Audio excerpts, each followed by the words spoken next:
नमस्कार प्यारे भाइयों और बहनों, हम हैं पूर्व जन्म की कहानियों के कथावाचक, past life regression expert, life and leadership coach Hitesh Chhabra. प्यारे दोस्तों, हमारे आज के इस वीडियो के अंदर हम एक ऐसी बहन की पूर्व जन्म की कहानी आप सभी के सामने प्रस्तुत करने जा रहे हैं जिनके दुर्भाग्यवश जिनके जो पति हैं उनका देहांत हो गया है। और पति के देहांत होने से तो दुख है ही इनके जीवन के अंदर, लेकिन उससे भी बड़ा एक सदमा जो है वो इनको लग गया है। और वो सदमा कैसे आया इनके जीवन में, क्या सदमा है? इनके पति के देहांत होने के जस्ट बाद ही जो है इनके ससुराल वालों ने पूरी तरह से इनको डिसोन कर दिया। पति की मृत्यु हो जाने के बाद इनको बोला गया कि तेरा यहाँ पर कोई भी काम नहीं है, जब तक हमारा लड़का था तब तक हम तेरे को बर्दाश्त कर रहे थे, तू हमारे को एक आंख नहीं बाती है, तू इस परिवार का हिस्सा नहीं है, तुझे यहाँ से निकलना होगा। तो एक प्रकार से इनको धक्के मार करके वहाँ से निकाल दिया गया। और जब धक्के मार करके इनको वहाँ से निकाला गया तो उसके अंदर ये अकेली नहीं थी, बल्कि इनके साथ इनका 1 महीने का इनका सुपुत्र भी था। जी हाँ, जिस समय पर इनके पति की मृत्यु हुई उस समय पर इनका एक बेटा था जिसने जन्म लिया था, और वह केवल और केवल 1 महीने का था। दोस्तों, ये बहन बताती हैं कि इनके ससुराल के अंदर वैसे भी इनके साथ दुर्व्यवहार होता था। इनके ससुराल में इनके पति जैसे जॉइंट फैमिली में रहते थे सब लोग, तो इनके पति के एक छोटे भाई हैं जिन्होंने विवाह कर रखा है। और कुछ ऐसा है कि इनके पति वैसे तो बड़े भाई हैं, लेकिन छोटे भाई ने पहले ही प्रेम विवाह कर लिया था। तो इनके जो देवर और जो इनकी देवरानी हैं, इनकी देवरानी इनसे पहले उस घर के अंदर थी एक प्रकार से। लेकिन जो इनकी सासू माँ है वो इनके देवर पे, इनके देवर पे, इनकी देवरानी पे, यानी कि अपने छोटे बेटे और छोटी बेटी पे हमेशा से बहुत प्यार लुटाती आई हैं। और इनके जो पति हैं उनसे उनका रिश्ता ठीक था, लेकिन एक अटैचमेंट और एक गहरा लगाव वाली जो बात है वो उनके अपने छोटे बेटे के साथ है और उसकी पत्नी के साथ। और ये कहते हैं कि भैया आप देखो, मैं तो अरेंज मैरिज करके गई, सासू माँ अपनी मर्जी से मुझे विवाह करके वहाँ लेकर के गई, लेकिन फिर भी मैं उनको पसंद नहीं थी। और जो मेरा देवर है वो प्रेम विवाह करके लाया, किसी को बताया नहीं, वो लड़की को भगा करके ले आया था, लेकिन फिर भी मेरी सास को जो उसकी पत्नी है वो हमेशा से बहुत बहुत प्यारी रही है। कह रही मेरी देवरानी अगर कुछ थोड़ा ज़्यादा काम कर ले ना तो मेरी सासू माँ को तकलीफ़ होने लग जाती है। उसको ये होता है कि भाई क्यों मेरी बच्ची इतना ज़्यादा काम कर रही है। तो कह रही है वो तो जो देवरानी है मेरी सासू माँ के लिए बहू नहीं है, वो बेटी है, और मैं बहू भी नहीं हूँ, मैं कोई दुश्मन हूँ। तो ये कहते हैं कि क्योंकि मेरे साथ ये दुर्व्यवहार होता था, तो जब मैं गर्भ से थी, तो कह रहे हैं 6 महीने के बाद ही मैं मेरी बड़ी दीदी के घर पे रहने चली गई थी। इनकी एक बड़ी दीदी हैं जो कि इनके लिए इनके जीवन में माँ के समान हैं। तो बहुत ज़्यादा एज में फ़र्क नहीं है, लेकिन इनसे बड़े हैं, 3-4 साल बड़े हैं वो। तो कह रहे कि भाई उनके घर में चली गई थी कि भाई यहाँ पे तो कोई मेरी केयर करेगा नहीं और कोई मेरा ध्यान रखेगा नहीं। फिर ये कहती हैं कि भाई ऐसा हुआ कि जो मेरा बच्चा हुआ वो सी सेक्शन से हुआ, बड़े ऑपरेशन से हुआ।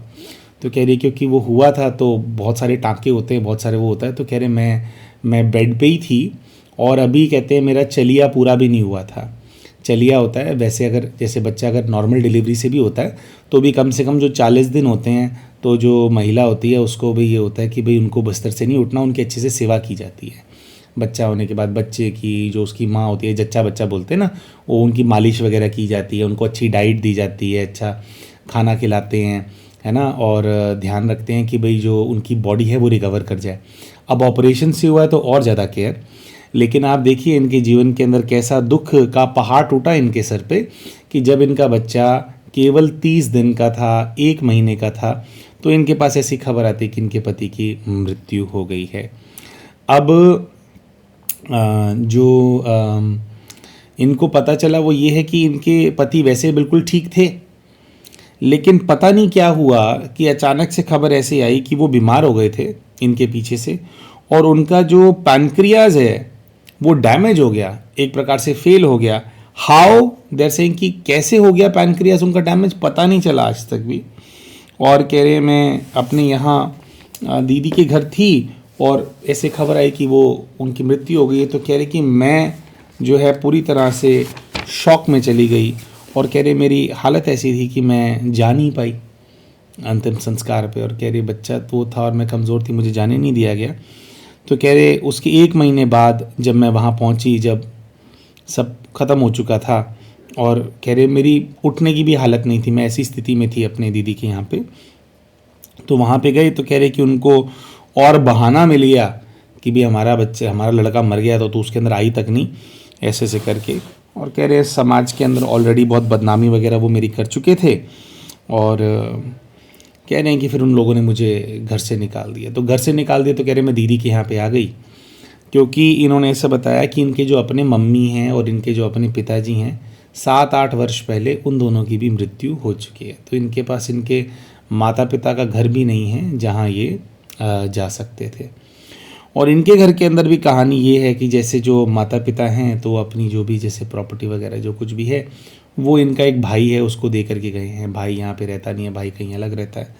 तो मतलब जैसे एक कोई व्यक्ति होता है जो कि दुनिया में भटक रहा होता है ना, एक भरे पूरे ख़ानदान के अंदर, घर के अंदर एक महिला विवाह करके जाती है, और सिर्फ इसलिए कि भाई, सिर्फ इसलिए तो नहीं, खैर बात तो बड़ी है कि बच्चे की मृत्यु हो गई वहाँ पे, लेकिन एक भारतीय संस्कृति में तो ऐसा ही होता है कि अगर आप एक जॉइंट फैमिली के अंदर जा रहे हो, भाई या तो वैसे वो अकेली रहती होती, अलग थलग कर दिया होता तो ठीक है, समझ में आता है कि लोगों के दिल में जगह नहीं रही, उसको अपने साथ नहीं रखना। लेकिन हमारे यहाँ पे जब आप विवाह करके जाते हैं तो, और इन्होंने तो भारतीय संस्कृति के अनुसार विवाह किया, कोई अलग से प्रेम विवाह तो नहीं किया। तो इंसान का विवाह केवल अपने पार्टनर के साथ नहीं होता, यहाँ पे जो विवाह है वो पूरे परिवार के साथ होता है, क्योंकि संबंध पूरे परिवार के साथ जुड़ता है। और अगर एक संबंधी अपना शरीर भी छोड़ करके चला जाए तो क्या दूसरे संबंधियों का इसको अकेला कर देना बिल्कुल ठीक है? ठीक है, समझते हैं कि संबंध उनके बेटे के थ्रू था, लेकिन आगे देखो पोता भी तो उन्हीं का ही है, और पोता नहीं भी हो, अगर महिला अकेली भी हो तो भी वो अपना घर बार छोड़ करके, अपना परिवार छोड़ करके आई तो आपके घर के अंदर है ना। तो आइडली तो जो है इनको फिर भी मान सम्मान मिलना चाहिए, जिनका जैसे धन संपदा होती है उसके अंदर हिस्सा मिलना चाहिए। चलो ठीक है, आपस में वो बर्दाश्त नहीं करते, लेकिन कम से कम ऐसा तो होना चाहिए कि बच्ची को कुछ हेल्प करने में, मतलब खड़े होने में, अपने पैरों पे एस्टैब्लिश होने में। भाई वो ये बोल दें कि भाई हम पूरी प्रॉपर्टी का हिस्सा नहीं देंगे, लेकिन ठीक है भाई हम आपको बीच मझदार पे तो नहीं छोड़ सकते, हमारे बेटे की पत्नी हो तुम, तो तुम्हारे को हम कोई काम धंधा सेट करवा देते हैं, है ना, बच्चे को संभालने में कुछ तुम्हारे को हम सपोर्ट कर देते हैं, वो हमारा खून है। लेकिन ऐसा कुछ भी नहीं हुआ, और ऐसे एकदम बेरहमों की तरह इनको निकाल दिया गया, जिसकी वजह से फर्दर ये कहती हैं कि भैया मैं शौक में चली गई। अब ये कहते हैं कि भी मेरे साथ ऐसा क्यों हुआ, मैं जानना चाहती हूँ मेरे पास्ट लाइफ से। एक और चीज़ है, ये कहते हैं कि भैया देखो अभी मेरे जो पति हैं उनकी मृत्यु को 6-7 वर्ष हो चुके हैं, मेरा बच्चा जो है वो भी 5-5.5 वर्ष का हो गया है, या आई थिंक जितनी भी टाइम हो गया, 6 वर्ष का हो गया होगा।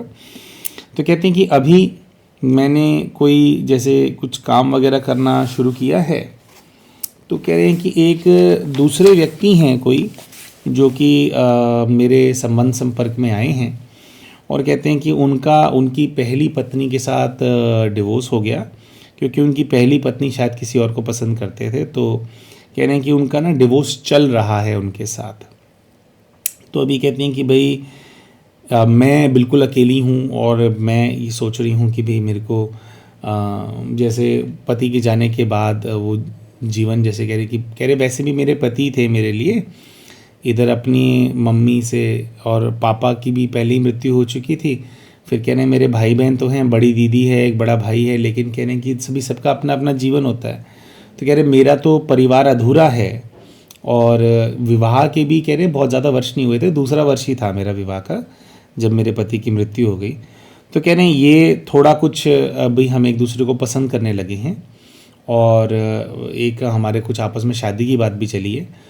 तो ये बात है कि भाई अगर देखते हैं भाई इनका अगर डिवोर्स फाइनल हो जाता है तो फिर शायद हम आगे बढ़ेंगे अपने रिश्ते के अंदर।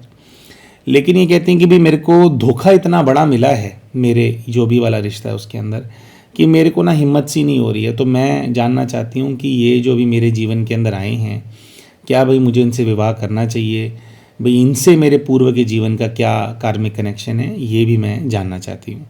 तो अपने पास्ट लाइफ रिग्रेशन से ये 2-3 चीज़ें जानना चाहते थे कि जो इनके ससुराल वाले हैं उनको ये इतनी दुश्मन क्यों नज़र आती थी हमेशा से, और भाई क्या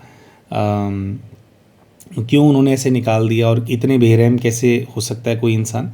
एक तो ये जानना चाहते थे, और दूसरा ये जानना चाहते थे कि ये जो अभी व्यक्ति इनके जीवन के अंदर आए हैं इनके साथ क्या पास्ट लाइफ का कार्मिक अकाउंट है। और अपने पास्ट लाइफ रिग्रेशन के माध्यम से प्यारे भाई और बहनों, ये जो दोनों ही चीज़ें हैं ये बहन अपने इसके माध्यम से ये जान पाए और इनको उत्तर प्राप्त हो पाए। तो प्यारे भाई और बहनों, इन बहन ने अपने पूर्व के जीवन के अंदर क्या देखा इसके बारे में भी आप सभी को हम बताएंगे, लेकिन उससे पहले हम शाउट आउट देना चाहते हैं हमारे चैनल के उन व्यूअर्स को जिन्होंने अभी रिसेंटली हमारे चैनल को एज अ मेंबर ज्वाइन किया है। दोस्तों यूट्यूब के ऊपर इनके यूज़र आईडीज़ हैं मीशू एड्रोटीनस 7380 और दूसरे हैं ध्वनि त्रिवेदी 14। दोस्तों ये जो दोनों हमारे चैनल के व्यूअर्स हैं, और इनके अलावा कुछ और ऐसे व्यूअर्स भी हैं जिन्होंने पहले जो चैनल की मेंबरशिप है उसको छोड़ दिया था, लेकिन फिर उन्होंने रीजॉइन किया है। दोस्तों इन दोनों यूज़र्स ने या जो दूसरे भी जिन्होंने रीजॉइन किया है, इन्होंने हमारे चैनल को हीलिंग सर्कल मेंबरशिप के अंदर ज्वाइन किया है, जिसके अंदर हर महीने के एंड के अंदर एक ग्रुप PLR का सेशन हम कंडक्ट करते हैं, जिसका एक्सेस जो है हमारे जो चैनल के व्यूअर्स हैं उनको प्राप्त होता है। दोस्तों इस मेंबरशिप के अंदर हीलिंग सर्कल की जो मेंबरशिप होती है इसका एक शुल्क होता है जो कि होता है 119 रुपये प्रति माह। तो ये 119 रुपये अदा करके आप हर महीने एक पास्ट लाइफ रिग्रेशन के सेशन को एक्सपीरियंस कर सकते हैं कि इसके अंदर कैसी अनुभूति होती है। जब आप पूर्व के जीवन के अंदर जाते हो तो कैसे दृश्य सामने आते हैं।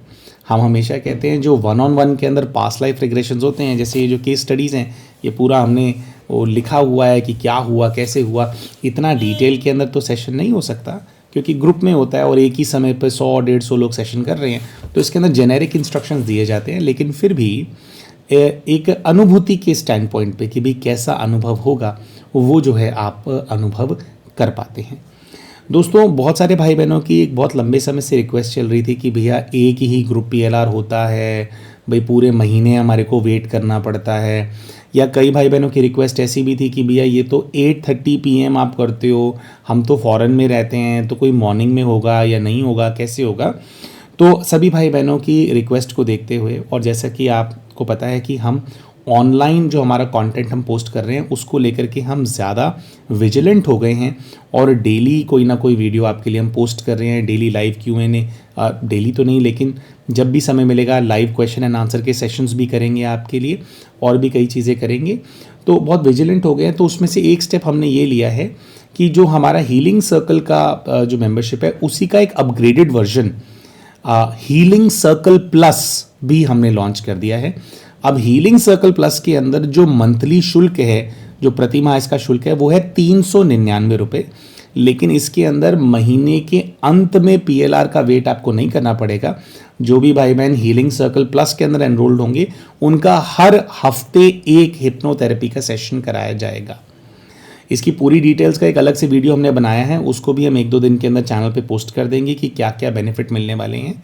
लेकिन अब महीने के अंदर जो हीलिंग सर्कल प्लस के मेंबर्स होंगे उनके लिए एक की जगह 2 ग्रुप PLRs होंगे और 2 हिप्नोथेरेपी के सेशंस। तो हर हफ्ते एक या तो PLR होगा या हिप्नोथेरेपी का सेशन होगा।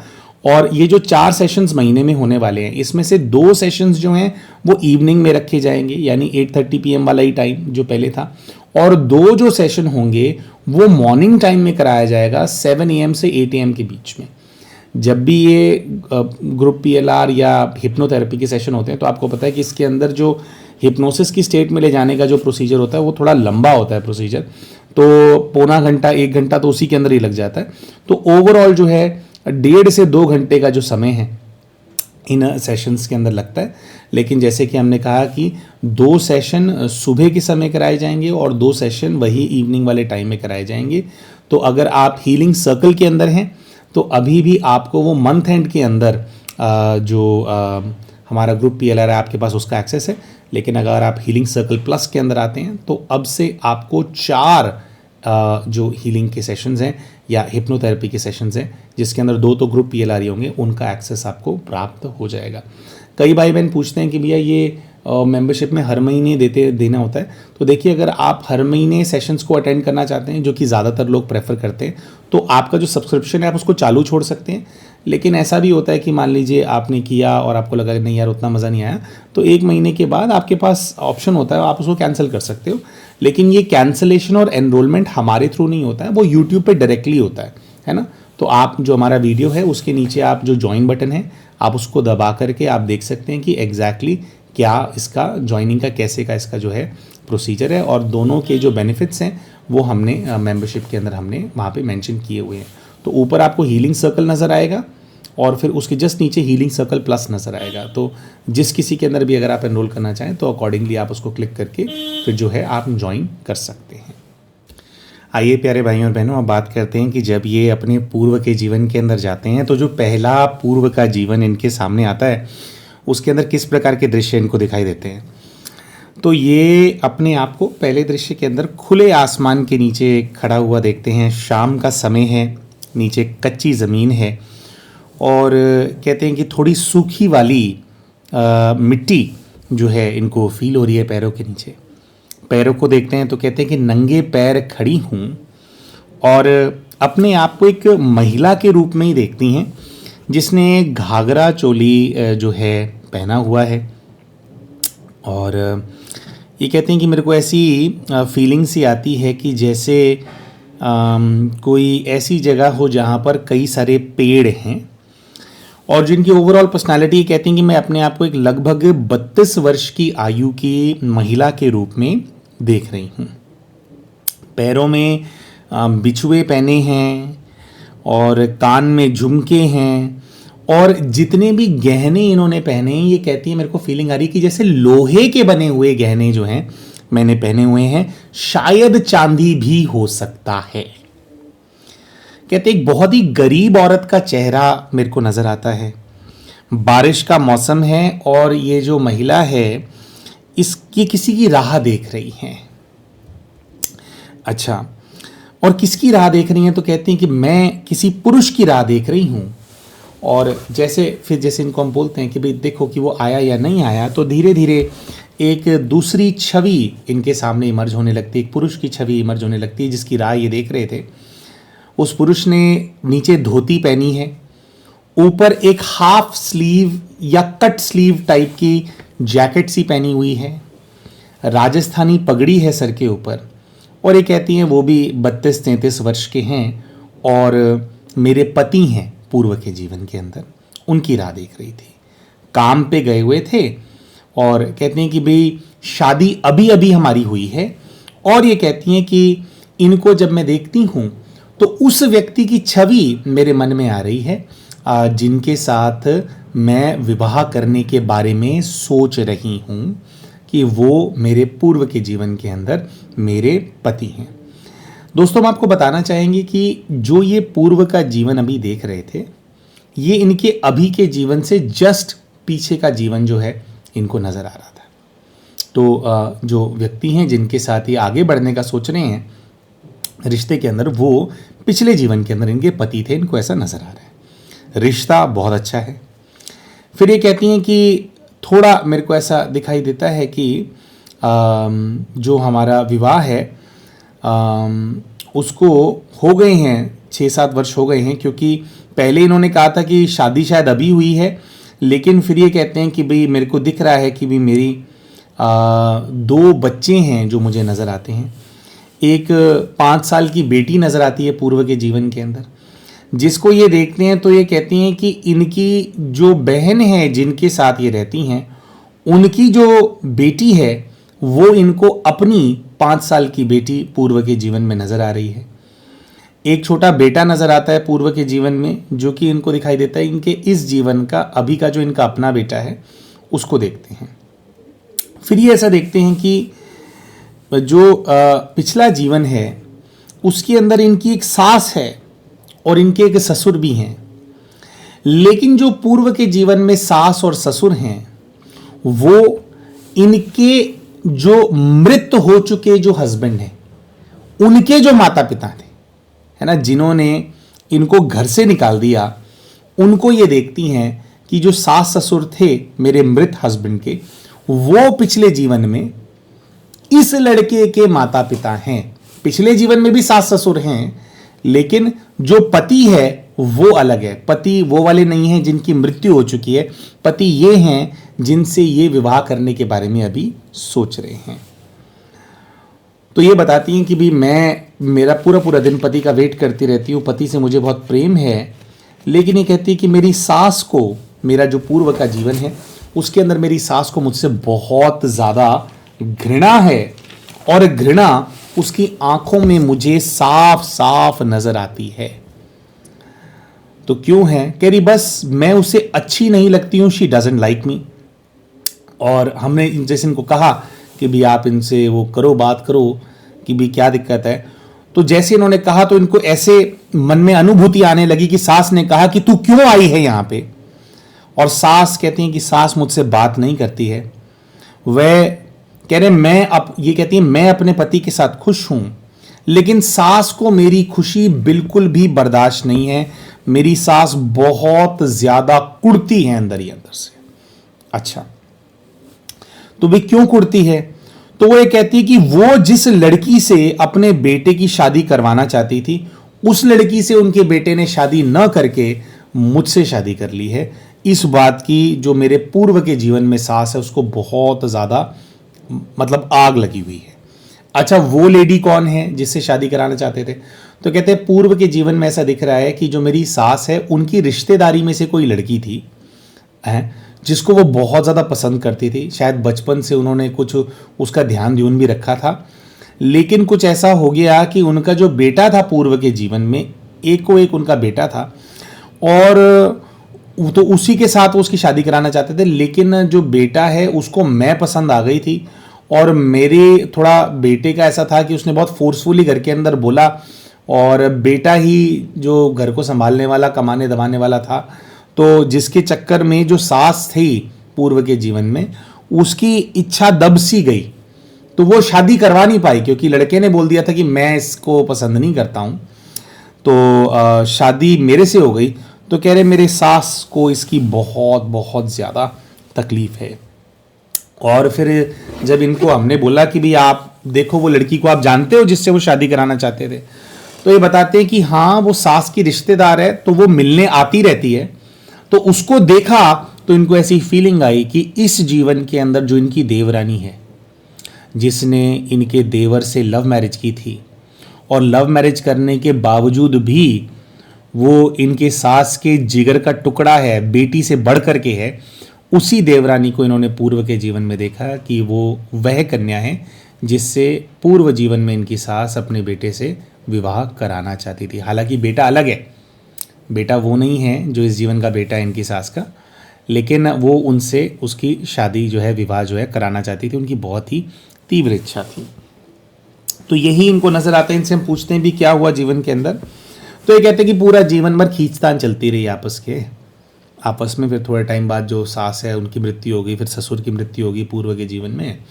फिर उस लड़की ने भी हमारे घर में आना बंद कर दिया।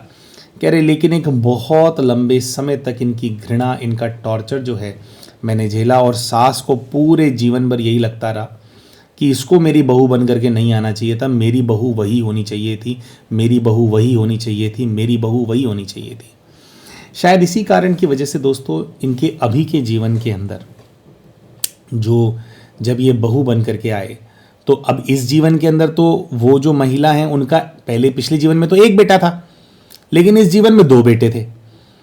तो इस जीवन में जब दूसरे बेटे की वो वाली बहू आ गई जिसको ये मेरी बहू होती, ये मेरी बहू होती, ये मेरी बहू होती, ये था इनके सास के मन में, तो उनके तो जैसे पिछले जन्म का सपना पूरा हो गया। इसीलिए शायद देवरानी इतनी ज़्यादा प्यारी है इनकी सास को, है ना।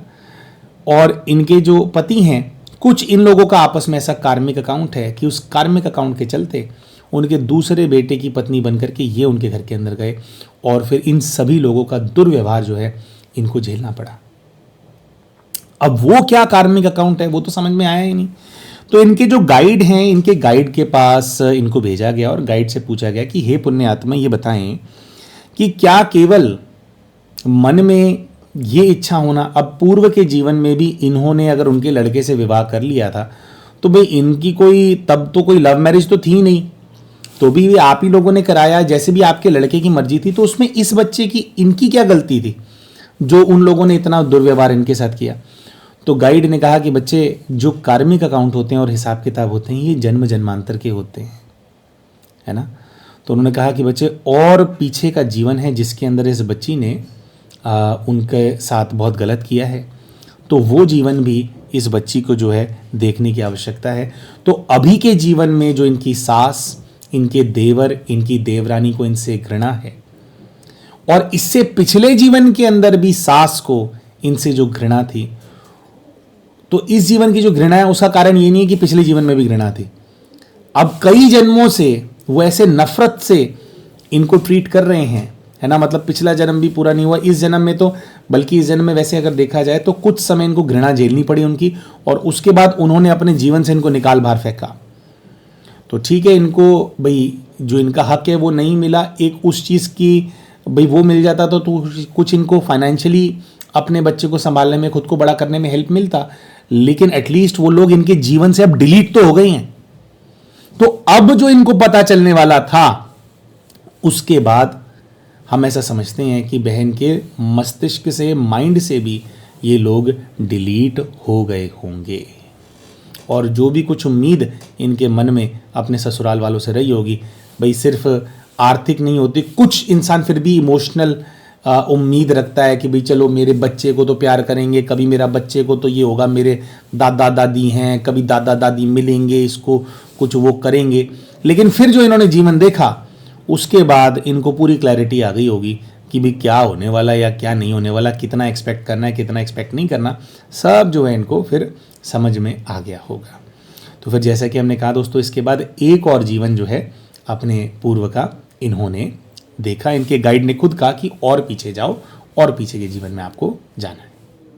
आइए दोस्तों, अब बात करते हैं कि जब ये और अपने पूर्व के जीवन के अंदर जाती हैं तो क्या दृश्य इनके सामने आता है। तो पहले दृश्य के अंदर इनको तो मारपीट नजर आने लग जाती है। ये अपने आप को एक 30 वर्ष की आयु की एक मोटी ताजी महिला के रूप में देख रहे हैं ना। मोटी ताजी इसलिए बोला क्योंकि पिछला जीवन जो देखा था तो वो तो बहुत ही ज़्यादा, अभी वाला जो देखा था वो तो बहुत ही जैसे गरीबी से ग्रसित था, और अभी वाली जो इनकी लाइफ है उसके अंदर भी इतना सब कुछ हो गया, इतना ज़्यादा इमोशनल टर्मोइल से चल रहे हैं, तो एक चेहरा उतर जाता है इंसान का, सेहत गिर जाती है इंसान की, ऐसा हो जाता है। लेकिन यहाँ पे अपने आप को अच्छे हष्ट पुष्ट तगड़े इंसान के रूप में देख रहे होते हैं, अच्छे खासे गहने पहने हैं, महंगी साड़ी पहनी है, ऐसा इनको नजर आता है। और पहले दृश्य में जाते ही ये बोलते हैं कि खींच खांच चल रही है। मैं खींच खांच क्या होता है भाई? तो कह रहे खींच खांच चल रही है, मैं सेठानी हूं और घर की एक छोटी बहू है जिसकी चोटी मैंने पकड़ी हुई है, और चोटी में खींच करके उसको इधर धकेल रही हूं, उधर धकेल रही हूं। जैसे इंसान हाथ पकड़ के धक्का मारता है ना इंसान को, फिर दूर जाकर के इंसान गिरता है, तो कह रही इसे चोटी पकड़ करके मैं घुमा रही हूं और धक्का दे करके मैंने मारा है, और वो जा करके एकदम से दीवार को लगी है, और जैसे वो दीवार को जो छोटी बहू जाकर के लगी है वो ऐसे कर रही है कि भाई मेरे को छोड़ दो। तो हमने कहा कि छोटी बहू है तो तुम कौन हो? कह रही मैं बड़ी बहू हूं। अच्छा, तो क्यों पीट रही है भाई छोटी बहू को? तो कहती है कि भाई इसने कुछ नुकसान कर दिया है। क्या नुकसान कर दिया? तो कहती कि मैं भंडार घर में हूं, और भंडार घर इनको फिर ऐसे आसपास दिखाई देता है, तो इनको दिखाई देती है कि एक बहुत बड़ा हॉल है जिसके अंदर बोरियां ही बोरियां हैं। मतलब बोरियां होती है ना, बोरियां ही बोरियां हैं, बोरियों से भरा हुआ है। मतलब दूर दूर तक आप देखेंगे तो अनाज की बोरियां हैं, और एक इनको ऐसा नजर आता है कि वहां पर एक बोरी है जो नीचे गिर गई और गिर करके फट गई है, जिसके अंदर से कणक बाहर निकल रही है और वो बिखरी हुई है। तो हमने कहा कि भाई कैसे नुकसान कर दिए, जानबूझ के फाड़ दिया क्या इसने? तो कह रही नहीं, इससे कोई काम नहीं होता। मैंने इसको बोला था कि जा करके मेरे पति को चाय दे करके आ जा। कह रही ये महारानी चाय दे करके आई है, ऊपर चाय पकड़ाई है इसने, और निकलते टाइम जो है बोरी से टकरा गई है। बोरियां देखो और भी खिसकी पड़ी हैं, और ये नीचे गिर करके फट गया है, सारे कनक का नुकसान कर दिया। तो कह रही इतना ये खाते नहीं है जितना ये नुकसान कर देते। तो हमने इनको कहा कि भाई आप तो ऐसे ट्रीट कर रहे हो कि जैसे भाई ये कोई नौकरानी हो, छोटी बहू है ना। पहली बात तो नौकरों के साथ भी इंसान ऐसा व्यवहार थोड़ी करता है। भाई आपके लिए काम करता है अगर कोई व्यक्ति, आपका गुलाम थोड़ी होता है भाई। तो कह रही है कि मैं ना किया इसने। कह रही नहीं, ऐसा नहीं है, हमेशा करती है। इसके पैरों में अचवी है, इसके हाथों में अचवी है ना, मटकते रहते हैं, कभी कुछ गिरा देगी, कुछ कर देगी, पूछो तो जवाब नहीं देगी, पता नहीं क्या कौन सी दुनिया में खोई रहती है ये। तो कह रही कि मैं ऐसा देख रही हूँ कि मैं बहुत रुआबदार हूँ।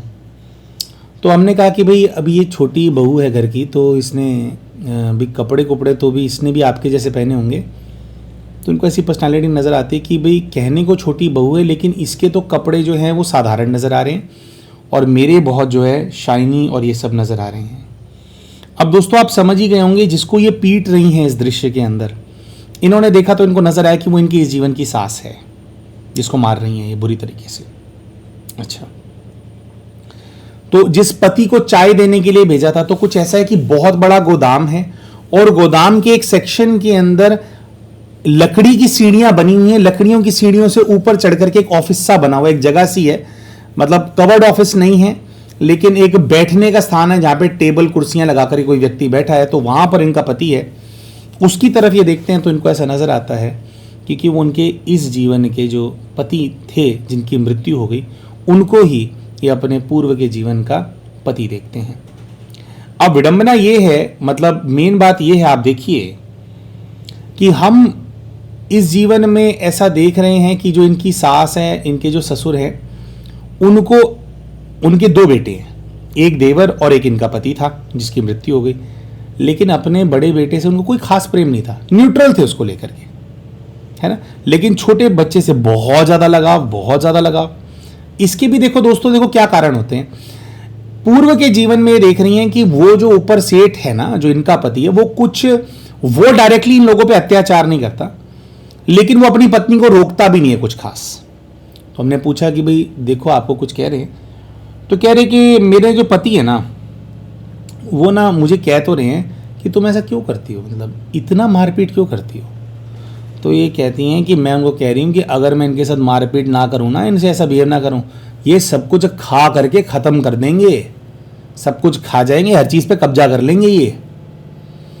तो हमने इनसे कहा कि कब्जा करने की क्या बात है, उनका भी तो अधिकार होगा ना। तो ये कहते हैं कि अधिकार तो बड़े बेटे का होता है, और बड़ा बेटा मर जाए तो छोटे बेटे का होता है। तो कह रहे मालिक तो हम हैं, सब कुछ हमारे कंट्रोल में है, इनको हमारे अंडर रहना है। दोस्तों, तो एक बहुत ही गंदा व्यवहार करने वाला इंसान, एक बहुत ही एक ऐसा इंसान जो मतलब एक स्तर होता है गिरे होने का, उससे भी नीचे गिरे हुए स्तर के इंसान के रूप में सही मायने में तो आप देखें कि ये अपने आप को देख रहे थे। जब इंसान भाई कब्जा कर लेगा, कुछ आपके साथ गलत करेगा, वो बाद की बात है, लेकिन अपनी इनसिक्योरिटीज के चलते इंसान कई बार ऐसी हरकतें कर देता है कि सामने वाले व्यक्ति ने करना तो नहीं होता, लेकिन आपने इतना उनको वाइब्रेशन दिया कि तुम हमारे को धोखा दे दोगे, ये दे दोगे, वो दे दोगे। बेचारों ने कुछ किया नहीं, तो उसके इतनी मारपीट करी कि इंसान फिर कहता है कि तू ये कहती है ना कि मैं बुरी इंसान हूं, तुम ये कहते हो ना कि मैं कब्जा कर लूंगी, अब मैं तेरे को कब्जा करके दिखाती हूं। इस स्टेज में अपनी इनसिक्योरिटी के चलते लोग दूसरों को ले आते हैं। प्यारे भाइयों और बहनों, हम हमेशा कहते हैं कि चाहे कोई ऐसा व्यक्ति हो जो जीवित हो और आपके जीवन के अंदर राक्षसों जैसा व्यवहार कर रहा हो, या कई बार क्या होता है, प्रेत बाधाएं होती हैं हमारे साथ, है ना, किसी किसी के साथ, और वो प्रेत आत्माएं आपको तंग कर रही हो, मतलब एक ऐसी आत्मा जिसके पास शरीर नहीं है। दोस्तों, जो भी डीमंस हमारी लाइफ में आते हैं ना हमारे को खाने के लिए ना, whatever demons come in our life to haunt us और take away our happiness are the demons created by us. अगर आज कोई राक्षस आपकी जिंदगी के अंदर आपकी जिंदगी का नाश कर रहा है ना, उसको राक्षस बनाने में ना कहीं कोई ना कोई कंट्रीब्यूशन जरूर है हमारा। चाहे डायरेक्टली, कई बार आत्माएं आती हैं और वो कहती हैं नहीं इन्होंने कुछ नहीं किया, लेकिन उनके साथ इनडायरेक्ट कनेक्शन होता है। हमने कुछ ऐसे इवेंट को ब्रह्मांड में पैदा किया होता है जिसकी वजह से उन पे इंपैक्ट आ गया होता है, वो इनडायरेक्टली बन गए होते हैं, है ना। चाहे डायरेक्टली चाहे इनडायरेक्टली हमने कोई रोल प्ले किया होता है जिसकी वजह से ऐसी परिस्थिति, जिस परिस्थिति ने उनको ऐसा बना दिया होता है। तो इनके केस में तो इनडायरेक्ट तो छोड़ो, यहाँ तो चोटियां पकड़ करके धक्के दिए जा रहे हैं, घूसे मारे जा रहे हैं, लाते मारे जा रही हैं। वो वाला भी दिखाई दिया था कि ऐसे वो जैसे वो पलटी ना तो पीठ पे दोनों हाथों से भेड़ ऐसे दोनों हाथ मारे, तो वो बेचारी पतली सी जा करके वो गिरी है ना। पीट रहे हो घर की दूसरी बहू को, खूनम खून कर रहे हो, तो गलती से 2-4 साल जल्दी पैदा हो गए तो भी आपको लगने लगा कि भी आप ज़्यादा स्पेशल हो। तो इस जीवन में आप देखो इस चीज़ का भी जवाब इनको मिला। उस जीवन में क्यों इतना वो कर रहे थे, बड़ी बहू थी ना, बड़ी बहू है और बड़ी बहू का अधिकार ज़्यादा होता है और वो अत्याचार कर सकती है। तो इस जीवन में इनकी उसी सास ने, जो इनसे छोटी देवरानी थी, उन्होंने इनको क्या महसूस कराया कि तू बड़ी बहू होगी भले इस जीवन के अंदर, लेकिन फिर भी मुझे प्यारी मेरी छोटी बहू है, मेरी देवरानी, मतलब तेरी देवरानी मुझे ज़्यादा प्यारी है। बड़ी बहू होने का, कि बड़ी बहू का अधिकार होता है। तो इस जीवन में आप देखो बड़ी बहू को ही निष्कासित सा कर दिया, भाई लात मार के घर से निकाल दिया कि तेरा कोई अधिकार नहीं है, छोटी वाली का अधिकार है ना। हर चीज का जवाब दिया इनको। देखने में केवल एक चीज नजर आती कि भाई घर से निकाल दिया जी, बहुत गलत किया। हाँ गलत किया, नहीं करना चाहिए फिर भी, लेकिन एक निकाले जाने में किसको ज्यादा प्रेम मिल रहा है, किसको कम मिल रहा है, कौन कैसे रिश्ते में आ रहा है, हर चीज का कुछ अर्थ है। हर चीज से कुछ मैसेज, कुछ लर्निंग देना चाहती है सामने वाली सोल आपको, है ना। तो ये भी एक लर्निंग दी इनको कि भाई बड़ी बहू का ही नहीं होता, देखो कभी कभी छोटी बहू को भी मिलती है प्रॉपर्टियां, तुम्हें नहीं देंगे इसको देंगे। गलती से इनके देवर वो कुछ हो जाए ना, इनकी सास अपनी, इनकी देवरानी को नहीं निकालने वाली, उसको तो पूरा पाल लेगी वो जिंदगी भर। अगर गलती से हो जाए तो हम क्यों बोले किसी के साथ कुछ हो, बट उसको नहीं निकाल लेगी, उसको उसका अधिकार देगी, इसको नहीं देगी, क्योंकि इन्होंने उनको नहीं लेने दिया था या उनकी ऐसी परिस्थिति पैदा करी थी। तो कह रहे कि पति कहता है कि भाई ऐसा क्यों करते हो, तो ये कहती है कि भाई मैं जो है ना, अगर नहीं करूँ ना सब कुछ खा जाएंगे। फिर एक ये चीज़ नज़र आती है कि पिछले जन्म के अंदर जो देवरानी है जिनके साथ ये पीट पाट रही हैं, जिसको बुरी तरह से पीटने के कई दृश्य आते हैं एक्चुअली सामने ना, तो उसका देवरानी का कोई देवर भी होगा, मतलब इनका पिछले जन्म में। तो देवर को ये देखती हैं, तो देवर को ये अपने इस जीवन के देवर के रूप में ही देखती हैं। तो नज़र आता है कि देवर देवरानी है वो, बट जो पिछले जीवन में देवरानी है वो देवरानी नहीं है, वो सास है। हाँ एक्चुअली क्या इतने सारे रिश्ते हैं ना, ये हम जब पढ़ रहे थे ना अपने नोट्स को, तो हमारे को ही कई बार वो पढ़ना पड़ा कि यार कॉम्प्लिकेशन ना हो जाए रिश्तों के अंदर। तो थोड़े हम ओवर कॉन्शियस हो रहे हैं रिश्तों को एक्सप्लेन करने में इसके अंदर ना। तो ये कहती हैं कि भी मैंने देखा है कि भी मैं देवर को भी मैं दबा करके रखती हूँ, है ना। और कहती हैं कि मेरे पति को सब कुछ पता है, और देवर के और जो पति का पहरावा है उसके अंदर भी बहुत ज़्यादा फर्क है। मतलब दो लड़के जो कि एक ही माता पिता की संतान है, उनके एक घर में एक सेठ है और दूसरे लड़के को नौकर बनने पे मजबूर कर दिया गया है, और उसके साथ ऐसा नौकरों वाला व्यवहार देवर के साथ या देवरानी के साथ। चलो देवरानी तो पहले थी नहीं, ये खुद ब्याह करके देवरानी को लेकर के आई थी घर में, पहले नहीं था जब तक उनके माता पिता जीवित थे। लेकिन पूर्व जीवन में जब उनके माता पिता की मृत्यु हो गई, उसके बाद जो है फिर इन्होंने देवर को मतलब हिस्सेदार ना बना करके एक परमानेंट घर का नौकर बना दिया, उसका बहुत बुरा हाल कर रखा था उसका भी, है ना। तो ये कहती है कि सब मेरे पति का खाते हैं, वो सबको पालते हैं। अब सब तेरे पति का खाते हैं, पति आसमान से ले आया था, उसके माँ बाप से ही तो मिला है, उसकी पुश्तैनी तो जायदाद है, तो उसका खाते हैं जी, क्योंकि उसका है जी। अच्छा, तो फिर जो है इनको ऐसा नज़र आता है कि एक बहुत लंबे समय तक यही सब कुछ चलता रहा, वो लोग डिप्राइव्ड रहे, डरे रहे। दोस्तों वैसे तो मेनली इनको केवल देवर और देवरानी का ही पार्ट पूर्व के जीवन में, मतलब इनकी इस जीवन की सास और देवर का ही पार्ट इनको नज़र आता रहा, लेकिन हम ऐसा समझते हैं कि इस तरह का व्यवहार करने वाला इंसान केवल किसी दो व्यक्तियों के साथ ऐसा व्यवहार करे, ऐसा हो नहीं सकता। और भी सगे संबंधियों पे अपना रोब झाड़ना, अहंकार से दिखाना कि हम कितने बड़े हैं, ये सामने नहीं आया लेकिन ये भी करती होंगी। और जो घर में काम करने वाले नौकर चाकर होते हैं, जब अपनी देवरानी का इतना बुरा हाल करके रखा हुआ है, क्या उनका बुरा हाल नहीं करती होगी? ज़रूर करती होंगी। तो फिर जो है हम इनको कहते हैं कि भाई क्या हुआ, कैसे हुआ?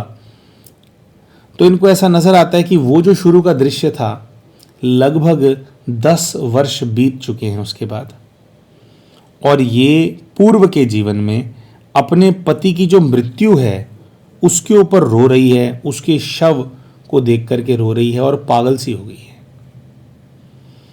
तो पति की मृत्यु कैसे हुई? तो इनको ऐसा नज़र आता है कि जो उसको जो है ना, उसको कुछ खिला दिया गया है, उसको पॉइज़न दे दिया गया है, और उस पॉइज़न से जो इनका पति है उसकी मृत्यु हो गई है। और ये कहती हैं कि मेरे को पूरा पता है कि जो मेरी जो है ना, जो देवरानी है, उसी ने ही इनको मार डाला है, क्योंकि उसी को मैं भेजती थी, खाना दे दे, ये दे दे, वो दे दे। तो हमने कहा कि भाई आपने कोई कंप्लेंट ऐसा कुछ किया? कह रही मैं सदमे में चली गई हूँ, क्योंकि मेरा पति मेरा अभिमान था, है ना, उसी की सारी ज़मीन जायदाद थी ना, क्योंकि इनकी उसी पे तो एक वो कहते हैं ऐठती थी उसी पे, है ना। तो कह रही हैं कि उसका मर्डर कर दिया इन लोगों ने, लेकिन अब इस प्रकार से नहीं किया गया है कि भाई वो सामने आए, शायद कोई स्लो पॉइज़न उसको दे रहे थे धीरे धीरे, और वो मर गया है। और कह रही उसके मरने के बाद मैं जो है सदमे में चली गई हूँ। और कह रही जब वो मरा तो फिर वही हुआ जिसका मुझे डर था।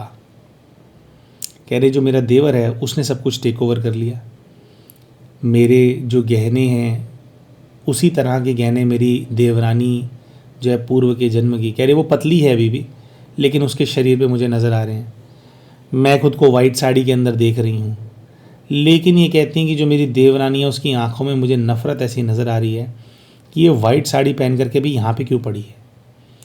और ये कहती हैं कि अब मेरे साथ मेरे पूर्व के जीवन के देवर देवरानी नहीं, घर के नौकर चाकर भी सब लोग मुझसे कुछ दुर्व्यवहार सा करते हैं।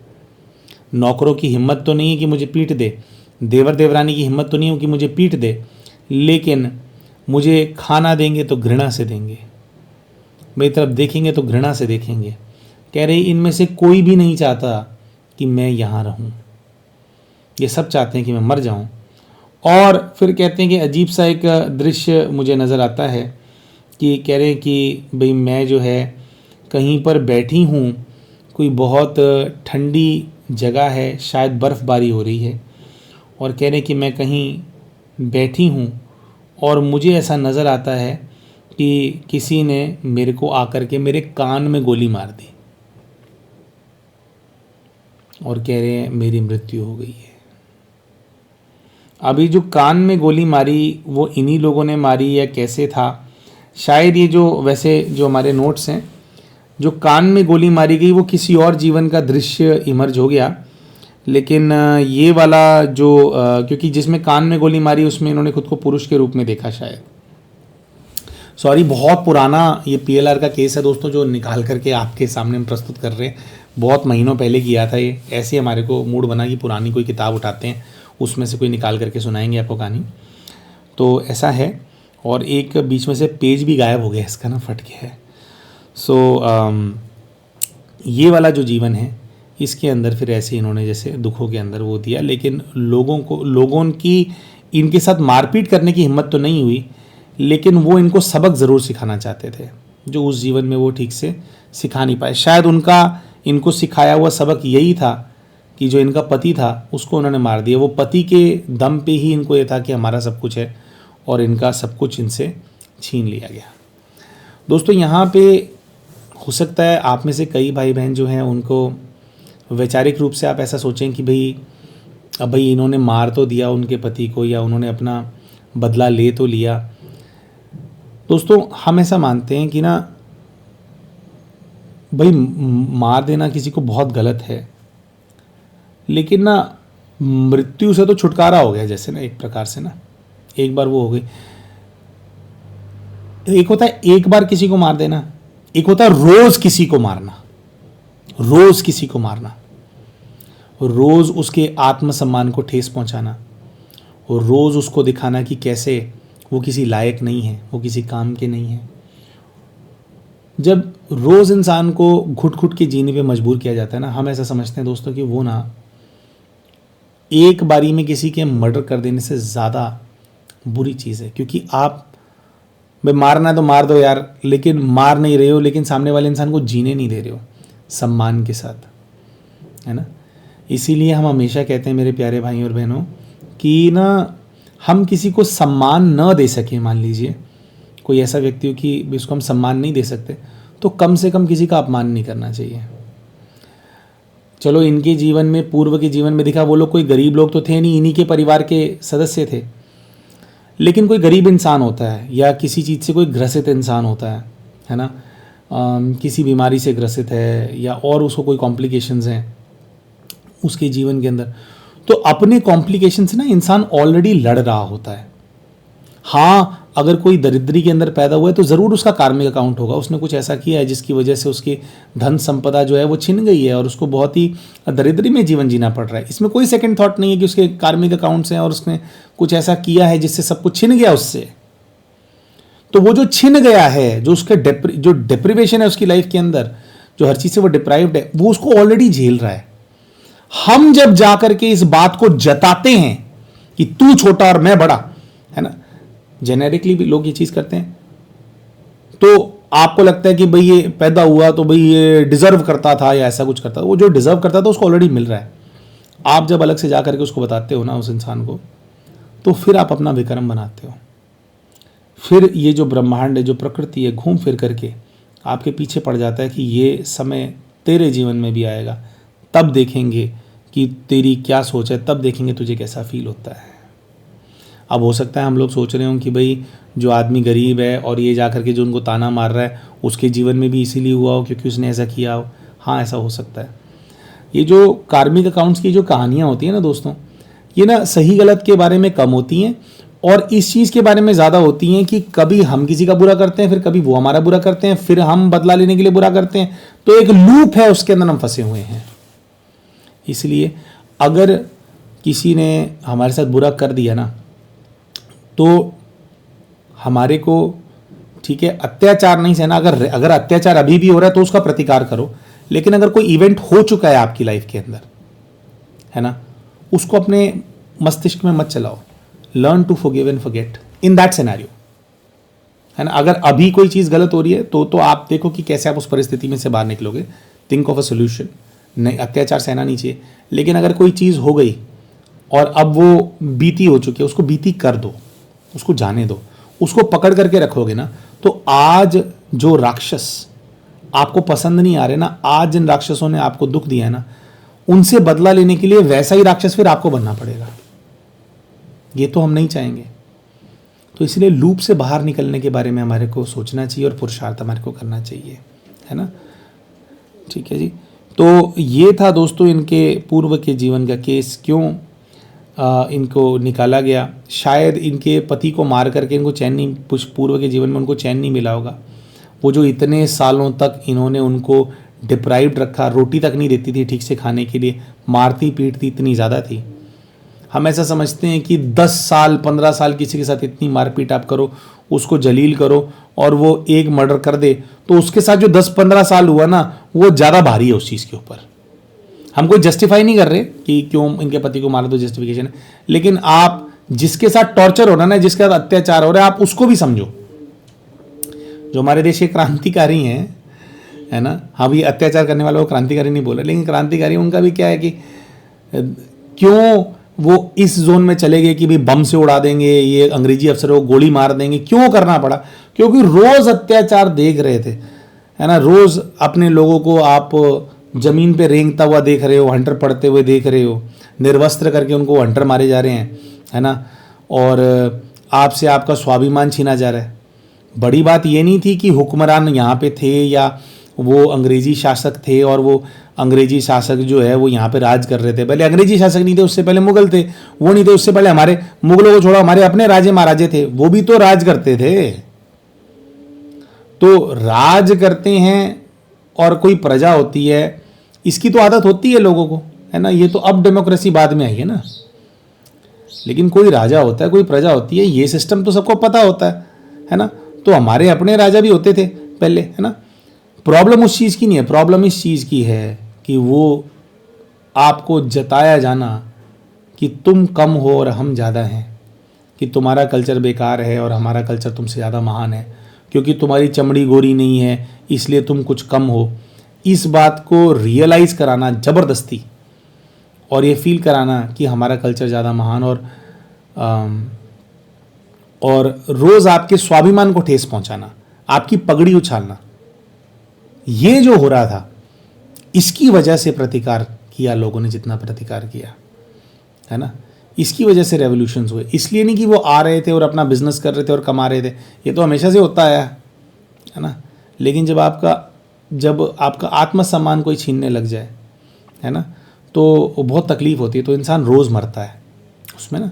तो ये हमें किसी के साथ भी नहीं करना चाहिए, वरना आप देखो कहाँ वो सेठानी थी, फिर पिछले जन्म में फिर कितनी गरीबी थी, अभी इस जन्म में भी धक्के खा रहा है इंसान, तरक्कियाँ नहीं हो रही हैं। तो वो पैसे का और पद का अहंकार बहुत ज़्यादा था ना, बहुत ज़्यादा फैलाया। अब पूर्व के जीवन में तो छोटे से दृश्य दिखते हैं, सिर्फ इनके साथ थोड़ी क्या होगा, चारों दिशाओं में बड़ा वो फैलाया होगा ना कि मैं हूँ, मैं सेठानी, मैं ये मैं वो, है ना, हमारे इतने बड़े गोदाम, हम इतने बड़े ज़मींदार, सब किया होगा ना सबके साथ। तो घूम फिर करके आ रहा है फिर वो, है ना जी। तो हम आशा करते हैं दोस्तों, ये जो कहानी हमने आप सभी के सामने प्रस्तुत करी, इससे आपको कुछ शिक्षा मिली होगी, कहानी आपको अच्छी लगी होगी। वैसे तो कहानियाँ ये दुख से भरी होती हैं, लेकिन शिक्षा के स्टैंड पॉइंट से आपको अच्छी लगी होगी। तो मिलते हैं आप सभी के साथ हमारे अगले वीडियो के अंदर, तब तक के लिए नमस्कार।